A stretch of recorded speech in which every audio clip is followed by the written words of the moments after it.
Welcome to Breakthrough Success. I'm your host, Marc Guberti, the content marketing expert, bringing you 5 new episodes every week where I and top-level guests teach you how to take your business to the next level and achieve your breakthrough. It's very natural for us to have multiple ambitions, multiple dreams, if you will, that we want to pursue, that obviously we want to accomplish. And while it's great to accomplish a dream, like having a 6-figure business or scaling your podcast up, there are people who are able to accomplish multiple dreams and even dreams that seem to be completely outside realms from each other. So today's guest has actually been able to accomplish multiple dreams. He is a very successful musician, has a big audience in that space, and he also is a very successful business owner and consultant. So today's guest manages a technology staffing company, scj360.com, and a technology staffing product, shortro.com. Clients include mid-sized organizations as well as those that are as big as Apple and GM. He is an author, consultant, business owner, and independent musician whose songs have been downloaded and streamed over 10 million times. He's created and performed custom songs for dozens of private events across the country, including events for Ford's CEO and many others. So as you can see, today's guest has these multiple dreams that he is accomplishing. We're going to dive right into that. So without any further ado, today's guest for episode 168 of the Breakthrough Success podcast is none other than Steve Acho. Steve, it is such a pleasure to have you on the show. Hi, Mark. Thanks so much for having me. Steve, I'm really looking forward to our time together. And before that, I'd like to get some backstory. So why did you decide to become a business owner and musician? And how did that work where you're able to do both of them? Well, they're kind of the same thing. I mean, the being a business owner, one of the businesses I own is the music business. And I would say it's probably about 20% of my time and income. But I'm kind of an oddball. I think I thrive in a more entrepreneurial-minded environment. So I'm the kind of person that's not really a good fit as an employee of a big company.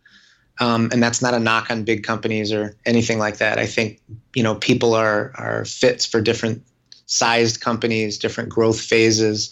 They want to be on certain size teams. They want to talk about different ideas. And I kind of view my entire career, when I look back and when I look at what I do right now, as projects rather than career, like jobs, right? I don't really think in terms of jobs. I think in terms of projects. So I have this little music project, right, that I started 20 years ago, and I just started playing music by ear after, I think I was late in high school. And my parents took me to a Billy Joel concert. It was the first concert I ever went to. And I saw him playing the piano and jumping all over the piano. And I just thought it was cool, and never took lessons. I just, I'm kind of obsessed with human performance. So I was obsessing about that. And I have a good ear. And I just taught myself how to play and sing. And then that grew from, performing in front of anyone that would listen to performing in front of people that would actually pay to listen, to recording music and getting lots of fans over many years. And that's just to me, it's a project, right? It's like, this is what I'm doing with music. I'm recording and distributing music. I have, my songs are in movies and TV shows, and I've performed on TV in Japan and done all these other little projects within that. And so, within music, I'm recording and distributing, and I'm writing, and I'm performing. So these little mini projects within music. And then with the other businesses that I've been involved in, I lived in Japan for a number of years, and I speak the language. I did my MBA while I was living there and working for the CEO of Mazda. And so I wrote a book on that topic to try and help Westerners understand how to do business effectively with their Japanese colleagues, customers, whatever it might be. and I continue to do that. Every once in a while, I will do executive coaching sessions. And then I got into the technology consulting business because I was actually a consumer of these services that my company now sells. When I've been in different business environments in Ford Motor Company and other places. And so I understand how the business works. And so all of these things are just different, size projects to me. And I think just having that frame makes it feel like it's more manageable to me, even if sometimes I feel like I need to get my head examined because I'm taking on too much at one time. But just viewing it as like, hey, I got this music project, right? And here's what I'm doing this quarter. And I've got this project called my technology consulting business, and here's what I'm doing this quarter. And so just viewing it that way makes it manageable. I really like that idea of viewing your work as projects because it doesn't seem as stressful or as much weight on your shoulders when you do define it as a project. It's something that you pursue entirely by choice. It seems like something you could back out of whenever you want to. It's just a project. So I really do like that idea of viewing it as a project. It does take some of that stress just by rebranding it as that project. But how do you split time between the music and the business side? I know that you only put 20% of your time towards the music, but for people, like some people think that you can't achieve like two big things like that because you got to be all in on one thing. And if you spread your time, then you're going to be mediocre at all these different things, but not master any of them. So how do you split your time and in a sense set boundaries for each of those two things? Yeah, that's a good question. Well, I partially agree with the people that would say that if you don't focus 100% on something, then you're only going to be mediocre. I think the idea is to focus 100% on what you're doing at the time. And so if you're spending an hour on something, it's if you use the 80-20 analysis, right? So 80-20 says that 80% of the outcomes or 80% of the results come from 20% of the inputs, right? And this applies to everything in life, from business. I mean, if you own a business and you have 10 salespeople, I can almost guarantee that the top 2 salespeople bring in 80% of the revenue and the other 8 bring in 20% of the revenue. It almost always works out that way. You have a closet full of clothes, and I bet that 80% of the time you wear a very small portion of the clothes in your closet, no matter how big or small it is. And so really, when you decide, and I really like how you brought up the fact that when I said projects, you said, yeah, you get to choose what you take on. It's not like I have a job and I just have to put up with some of the stuff I don't like, along with the stuff that I do like, and maybe I'm learning, maybe I'm not. It's like every project that I decide consciously to take on is for a variety of reasons. I think as a business, I think I can make money at it. Sometimes I'm right, sometimes I'm wrong. But as a person, I get to work with other smart people, usually much smarter than me, which is great. I get to learn a new skill. I get to learn a new industry. I get to expand my network of contacts. And so there are all these different decisions that go into saying, yeah, I'm going to work on that project. And that I would apply to even a very small project that has an end date, like, could you help with this? Could you volunteer for this charity event that we're doing? And so I can look at it and say, is my involvement really going to have impact? Yes. Okay, great. Am I excited to do this? Yes. Do I think it's a good cause? Yes. Am I going to work with other good people? Yes. And so you're right. I'm consciously taking these things on. But when it comes to how to divide your time, I go back to 80-20. It's like, the real question in anything you do, to apply 80-20 is, what are the few, I would say, critical things that matter versus the trivial many, in order to get to the outcome, in order to get the most impact possible. And so there are lots of things that I could be doing on my music business, but I really do probably the minimum viable to keep it going and move it forward, that I'm happy with, and that, by the way, never feels like work to me. But I know me, and if I was doing music, quote, full time, and I said yes to every time somebody wanted to hire me, or anytime somebody wanted to ask me to perform at some kind of charity event or wedding or whatever it is, I would be doing that 6 nights a week, and it would feel like work. And that doesn't excite me. So I'm lucky enough to be in a position where I have a hobby that makes money, but I can consciously decide what I'm going to say yes and no to. And so the amount of work that I have to do to put into it in order to be much better than mediocre is much smaller than if I was blowing it out of proportion and saying like, well, I really need to, if I was looking at like quadrupling my music income this year, then I'd be having a different conversation and spending my time differently. I would still look for 80-20, right? But I look at that in every project and in every business that I'm in. And it's interesting how you understand that you have this level of success in the as a musician, and you don't want to go too far over that because you would rather work on the business side of things rather than the music side of things. So that is one distinction that, again, like projects and having that choice allows you to do. But one of the things I'm wondering is that you're the business owner, the consultant, you're also the musician. So are you communicating to 2 different audiences? Like, do you have 2 email lists? Do you have 2 social media profiles for each social network? Like, how do you address both of them? Yeah, well, that is kind of a difficult thing because, as you mentioned earlier, the music business, for example, just has nothing to do with the technology consulting company. And that has very little to do with, business consulting for companies that are looking to be more effective in communicating with their Japanese colleagues. I mean, those things almost have nothing to do with each other.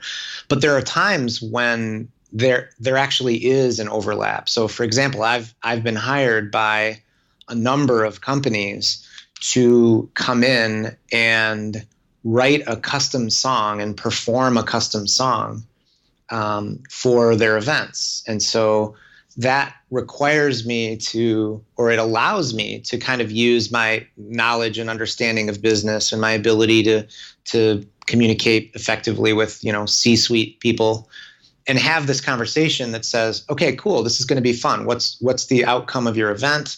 And let's say they're hiring me to just perform a song. So I understand their business, the department, what their message is. And then I can also be creative and say, what kind of stuff can I make fun of without being disrespectful? But, can I make fun of the CEO? Can I have everybody singing along and clapping along to this or that? And so you're kind of combining the business with the creative process of writing and performing. That's really the only time that they come together. But to answer your question about how I market each one of them, I do kind of keep them separate. So I have a personal Facebook page that's kind of a mix of all the personal stuff that I have and some music. And then I have a dedicated music website, which is just my name, steveacho.com. And I have a dedicated music Facebook page. And so I do tend to keep things very separate. It's funny because I'm such a weirdo that does all these different things, and it's such a hard question for me to answer when somebody inevitably says, "Hey, nice to meet you. What do you do?" It's like it's like I would advise everyone to practice an answer to that, and I still don't have a great one. I'm embarrassed to say, but I have a website that shows all of the different kind of activities. It is very close to what Derek Sivers says. What am I doing now? And like the site that you have that says what I'm doing now, and that one is at steveachoresources.com, and that kind of links to all the different businesses and my LinkedIn profile and all the other things. So, but to directly answer your question, I market and communicate and engage audiences who are involved in different businesses very differently. So there are people that have no idea that, somebody flew me across to Italy to perform at their private event a few years ago. Those people have no idea that I have a separate business. They just think I'm on a tour bus somewhere and performing in Chicago tonight. you know.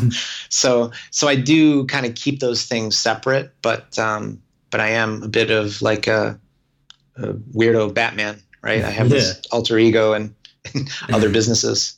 Who also speaks Japanese. Right.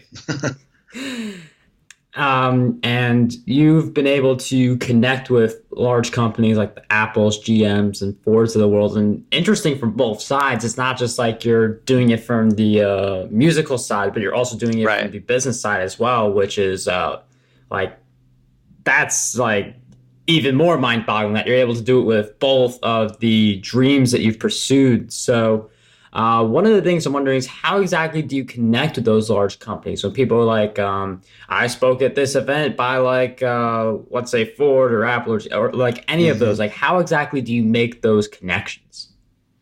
I'm trying to think of the big companies that we have business with right now. I actually can't take personal credit for because those, my partner in the business, she and I own it. Her name's Elizabeth Newbold. She is phenomenal. She is technical, and she is, she's authored books on business intelligence, which is really the niche, analytics, data warehousing, business intelligence. This is the niche within IT and data that our company does consulting and staffing for. And a pretty good amount of our big company business is really, and she's out in the field. So I'm running the business and she's on site with these companies more than full time. Every company she works for would have her full time if she would say yes. But she says, and everybody wants her. So Apple says, we want you. And she says, I'm busy, talk to Steve. And we end up, working with another one of our consultants. So, a lot of it, like I think most companies that start out and grow that are, small to mid-sized companies like ours, it really does start with relationships, not just of people that know you, like that might know me and my work ethic or might know Elizabeth, but they actually know her work, not just her work ethic, but they know what she's accomplished at other companies. And when somebody who saw her perform this way at one company moves to another company or has a friend at another company, a pretty good amount of our business comes from that kind of relationship or referral. And my take on marketing is always to think big and start small. So if you have a huge client, you're thinking, wow, their budget is probably $10 million this year. That's great, but let me just start with 10,000. Let me just do such a great job that 10,000 looks like 100,000 to them. And then we can go bigger. And so that's really what's happened. I'm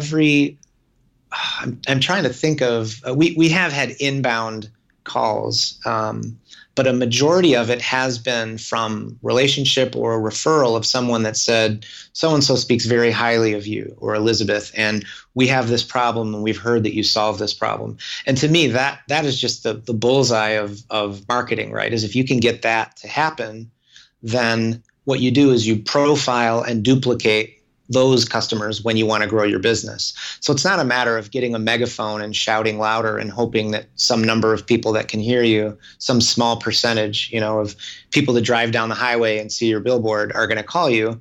I know that 1% of a million people is a big number, but I would rather have, the 100. Kevin Kelly wrote a great article called 1,000 True Fans, right? And it's like the 1,000, as an artist, if you make art, if you can get 1,000 people who are true fans, not your mom and dad, but like you sell art or music or whatever you sell, 1,000 people, to get those people to engage with you and essentially buy something from you for $100 a year is to make $100,000 a year as a quote starving artist, right? And that's kind of the mentality that I look at even with a much larger business is, let's look at the 80-20 of our customer base, the problems we solve, and target them more. So a lot of our business has just come from, Elizabeth just doing an awesome job with one client where she gets referred somewhere else, or me doing a consulting job on something and someone, the CEO of one company referring me to another. And I really like the idea that you brought relationships into this because as you build relationships, you're going to come across people who they know people very well, who you don't know at all. And that can lead to a lot of great opportunity. And in my experience, those opportunities tend to happen after you've developed a relationship with someone. So my recommendation, just keep building healthy relationships. You never know where they're going to lead. But I'd like to go back to this idea that you've been able to accomplish these big dreams and your term projects, because I do see how that takes a lot of the stress off your shoulders and gives you that power of choice. But what do you believe holds most people back from reaching their full potential and accomplishing their dreams? I actually think that most people are much more powerful than they give themselves credit for. I think that when it comes to skill acquisition, whether that be learning how to play a musical instrument, learning another language, learning a tool, a technical tool, learning how to use Excel, learning finance, learning marketing, whatever it is, that we kind of have this dogma in our public conversation and the way that companies hire, where everybody feels like they have to pay their dues. Like you have to go to a 4-year college and then go get an advanced degree. It's almost like you need credentials. And I think the biggest thing that holds people back is that they buy into the fact that in order to accomplish something, they need to believe that they have to have the credibility to even take the first step. Or they think, there's this like, who am I syndrome? Who am I to do this? I mean, when I think of what I've done in music, I mean, think about me. I don't know how to read a note of music. Who am I to write a song that goes in a movie? Or who am I to, write a song and perform on a stage with people that everybody around the world would recognize, when I have no education in this, and it's just having the audacity, or even, the dream, not just the dream. I think the dream is too hazy. Like if you really want to be able to do something, I think everybody underestimates how quickly they can actually be functional with a certain skill by doing the right things, I guess I would say, right? Like there's a way. I always say that I don't teach music. I don't know how to read music or write it, and I've never taught. I've kind of shown some people like how to play the piano. But if I actually taught someone how to play the piano and they wanted to, let's say, learn how to play and sing, or just, bang out some chords so that drunk people at a party can sing along, which is a noble thing to want to do. In their first lesson, they would leave my house playing Let It Be or some other recognizable song, right? Like, let's just get right to it.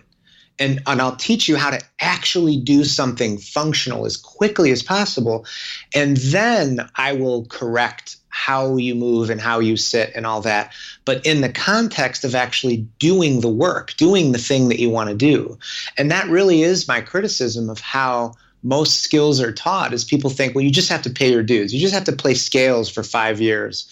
And then after that, you can join a band. And it's like, no, in about an hour, you can be playing a legitimate song that people will recognize, and then we can start correcting. And I liken that to, I think the problem is that people look for credentials and attributes. Attributes are like, imagine you want to learn how to swim, right? And somebody says, well, you have to be flexible, you have to be agile, you have to be strong. So, in 6 months, I'll let you get in the water. But for now, I'm going to have you do, jumping jacks and jump rope and push-ups and stretch, and like all of those attributes are super important. But like, push the person in the water and say, swim one horrible lap from one side to the other, and then I'll correct you as you go. Because guess what? You're swimming.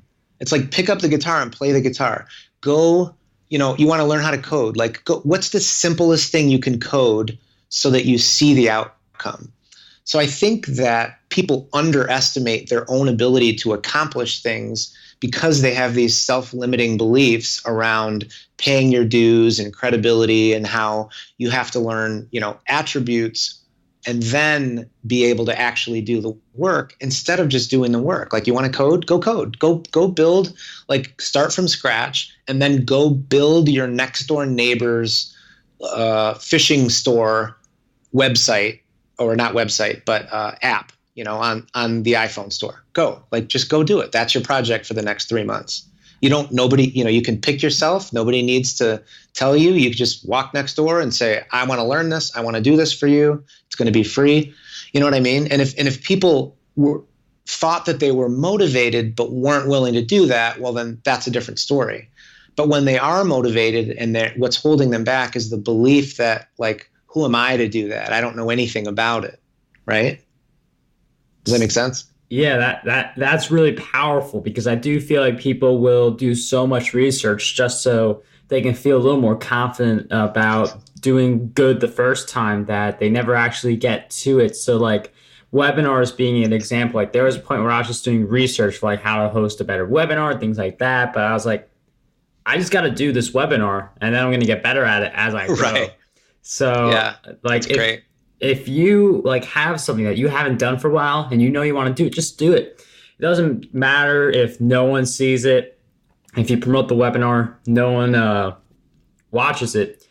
What matters is that you're actually doing it, and you can continue to improve as you do it. So I really love that insight that you provided with us. And one of the things that I want to point out is that some people listening to this may be that 9-to-5 individual who is, like, has a side gig going, and they may be wondering, okay, I get this idea that Steve's able to, like, be a musician and have a business, but like, I have a 9-to-5 and I'm just trying to do the side gig. So what's your advice for people who have that 9-to-5 job and they want to accomplish multiple things, like, for example, being a successful musician and business owner? Sure. Yeah. Well, when I haven't had a real job in a long time, but the last time I had one, I was taking my lunch hour and writing songs. I was taking my, I would take a break and study something. I would, to quote Gary Vaynerchuk, who's just a madman and an incredible business person, his answer to that question is fairly simple, because a lot of people ask that, and he's like, I got it. Like, stop watching Game of Thrones. Stop doing other stuff. If you say you want to do this, and then you come home and drink a beer and say, but I've been working all day, in 6 months from now, you're just going to be 6 months older, right? So, like, do it on your lunch hour, do it before work, come home from work, do what you have to do. And now you have from 8 p.m. until midnight. What are you doing those 4 hours? If you say you want to do it, I mean, that's not a comfortable answer, but it's funny because people think, like, I want to own my own business because I want to decide when I'm going to work and I just want to work less. It's like, I've owned business for such a long time. It's funny that when I actually think about the number of hours that I work, it is a ton of hours, but I love it. I actually never feel like I'm working. So when I go work out on a Saturday and then I take my laptop by myself out and eat lunch and do 3 hours of work, I'm happy to be doing that. I'm not bummed out. Nobody's paying me directly for it. But it's like, I think you have to kind of have a combination of the desire and motivation, right? So for people that have those full-time jobs, you almost have to treat this other thing like it's such a passion. It's almost like, I would compare it to, let's say somebody has a hobby, like, it doesn't matter what it is, motorcycles, volleyball, like, whatever, basketball. Let's just take basketball, right? Like, nobody says, I want to play basketball, but I have a job, right? Like, they drive, let's say Monday, Wednesday, and Friday, and they meet their buddies at a rec center. They bring their clothes to work. They pack their clothes in a bag. They drive to the rec center. They go play a couple hours of b-ball with their friends, and then they go out for beer. Like, 2 hours, 3 nights a week. Nobody would ever say, I don't play basketball because I have a full-time job, right? So like treat it like it's one of those things. What could you do in 6 to 8 extra hours a week? 8 hours a week is 32 hours a month. If you spend 32 hours in the month of March doing something, it's April right now, what would you have on your new business? And I mean 32 focused hours, right? I think that's just how you have to look at it. And if you're not willing or interested in doing that because you're too tired or whatever comes up, no problem. But then you don't get to complain about, well, I can't do it because I have a full-time job. It's not that important to you. And if you don't go play basketball, that's okay too, but it's just not that important to you. No big deal. And for anyone listening to this who may be thinking like, you don't understand my schedule, like I have like all these different things that I'm doing. Right. One of the activities that I hear about more and more through the books I'm reading is to track your time. So if like each time you do a new activity, just like put it down on a piece of paper or write it on your phone saying that you did this activity from this time to that time, and keep doing that throughout the day, and you'll be amazed at some of the missed opportunities. Like I feel like we all have missed opportunities, but if you track your time, you're able to really put those missed opportunities into the spotlight, and that'll help you correct and be able to find more time that you can put towards what you're truly passionate about. And throughout our journeys, like just pursuing our passions in life in general, there are going to be certain challenges that we face. And with that in mind, Steve, I'm wondering if you could share with us one big challenge you faced in your journey and a powerful lesson you learned during that challenge. Man, there are so many. I always say I've learned more from my business failures after business school than I learned from business school. I guess I'll tell you about one of the failures and what I learned. When I moved back from Japan in about 2000 was the year I moved back. And I was traveling quite a bit for business. I was traveling to Asia and Europe and all over the place. And even here back in the States, I noticed this trend of people with tattoos that had Chinese Japanese characters on them. And I thought, wow, that's kind of cool, because I was just coming back from Asia. And I started a company with a couple friends of mine that had clothing we actually had the same manufacturer as Banana Republic. We had clothing that featured these different like positive symbols, these kanji symbols that one would say love, one would say courage. And so basically that was the idea, right? We're going to capitalize on this trend of people having these, they're literally wearing these things on their bodies because they like the look and it's meaningful to them. And we started this company. Now keep in mind, this is before PayPal. This is before, people did not, the biggest negative that I heard from people when we were starting this business is, dude, nobody is going to buy clothing on the internet. You have to touch and try on clothing, right? And so, and they were kind of right in the year 2000. Like that wasn't a normal thing to do. I mean, there were big companies starting to do that. But so that ended up failing, and not because the product was bad. I mean, we sold probably a few thousand pieces of clothing. But at the time, we had to invest in huge inventory. I mean, we had to buy like, $20,000 worth of inventory to get the kind of price that would make it worthwhile and make it a business, right? But then you're investing in inventory that you don't know what you're going to sell. And that is probably the biggest lesson that I learned from that colossal failure of both money and time, was to really validate the idea. You can think you have a great idea. You can talk to the smartest people in the world and they'll tell you they have a great idea. But there was no reason when I look back, even though it wasn't easy to get small quantities at the time, now it's super easy to, but there was no reason for me not to just buy 100 of those things and see what sold and how it sold and have real conversations with people that might buy. Because I found that this is a truth that's going to sound obvious when I say it, but a lot of people kind of break this rule inherently when in their business. there is a huge difference between, hey, Mark, if I had a shirt like this that you liked and it had this symbol on it, would you buy it? There's a big difference between that and, hey, Mark, I've got a bunch of these shirts in my truck right now. If you want to walk outside with me, how many would you like to buy? Right? Like those are huge differences. And so there was no reason to invest in all this inventory, not really knowing anything, but being confident that it was a good idea. Right? So you can have a good idea, but not execute on it well. You can have a good idea, but there's something about the product that makes people not want to buy it that I don't know what it is until I've invested in inventory that I find out I can't sell. So what I should have done was attempt to make $1 in profit instead of worrying about the unit price and things like that, and really just validate the actual idea.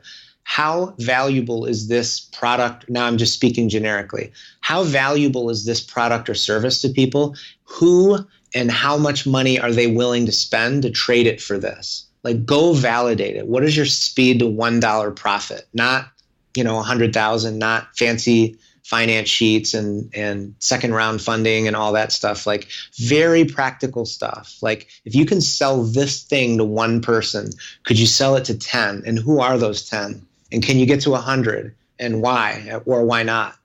So that was probably my big learning on that one. And I really like that lesson. And just to strengthen it as well, I feel like when people come up with an idea, it's easy for them to think this is a really great idea because we came up with it. It's got to be a great idea. The thing with that, though, is you may think you have a great idea, but for it to be successful, the market has to think it's a great idea. The consumers have to think it's a great idea. So, as well Steve said. Thank you. But as Steve said, just make that smaller investment. Don't order like the thousands and thousands of units when you haven't made your first dollar yet, and maybe just get like the first 100 units in Steve's case, and wait till you make your first dollar and see what happens. So that's something that people do come up with great ideas, obviously, but it's good to let the outside validate that before you go all in with this idea and make these wild type of investments. And I do believe we learn a lot from our business failures. Steve can attest to that. We could have literally spent this whole interview, Steve and I, just talking about our mistakes. But another way that I really think we learn a lot is by reading books. And with that in mind, Steve, I'm wondering if you could share with us 3 great books that you believe will have a positive impact on us. Yeah, sure. Well, one of the authors that I really like is Tim Ferriss. Tim has a handful of best-selling books. He wrote The 4-Hour Workweek. That was his first one. And his what's the name of his most recent? Tools for Titans. Oh, Tools. Okay. Tools for Titans is one that's just great because he interviews people that are just world-class performers or artists or business people or athletes. And he just kind of teases out all of their routines and habits that make them so effective. So I really like that one. I like all of his work, but Tools for Titans is a great one. There's one that I guess this helps in business and just in life. There's a book called The Psychology of Persuasion. I think it's called Influence, The Psychology of Persuasion. And it just talks about all of our cognitive biases that we have. And of course, you can apply this in, relationships and in business and pretty much anything you want. But it's just fascinating how psychology works, how humans actually think. That's another book that I recommend. And the third one, and this is just straight business, is by a guy named Jay Abraham, and it's called Getting Everything You Can Out of All You've Got. And I think he is just absolutely the king of applying 80-20, figuring out in terms of your customer base, in terms of your advertising dollars and marketing, in terms of your resources and employees, how to leverage the utmost out of the smallest amount and scale that in such a practical way. And the guy has just you can't even count the examples, and they're all in different industries. They are private sector, public sector, their products, their services, they're international, they're online only, they're, and all these different ways.